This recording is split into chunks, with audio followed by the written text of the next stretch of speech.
pagsabi ng na-hack ako ay isang pangkaraniwang palusot kapag kumalat ang mga sexing litrato sa internet. Pero sa kasong ito, mukhang inosenteng biktima ang high school teacher na ito. 4 na hubad na litrato ni Richard Roza ang naipadala sa 200 tao via email na may kasamang title na Enjoy. Wala namang specific na target ang email. Kabilang sa mga nakatanggap dito ay mga estudyante, katrabaho niyang teachers at iba pang tao mula sa komunidad. Hindi naniniwala ang mga investigador na si Mr. Roza ang nagpadala ng email at hinahanap nila ngayon ang ugat ng insidente. Ang revenge porn ay naging isang misdemeanor sa California noong 1 taon.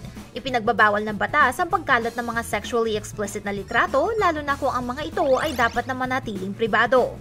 Nagsimulang magturo ng science sa high school si Richard Roza noong 2007 at siya ay popular sa mga estudyante at staff. Ayon sa pulis, may iniimbestigahan silang 1 tao pero wala pang detalye ang publiko tungkol dito. Isang online petition para hindi mawalan ng trabaho si Mr. Roza ang nagsimulang umikot sa internet pero ayon sa school district, hindi naman nila tatanggalin sa trabaho ang teacher. Moral of the story, mag-ingat po ng todo sa kung saan ninyo itatago ang mga hubad niyong litrato.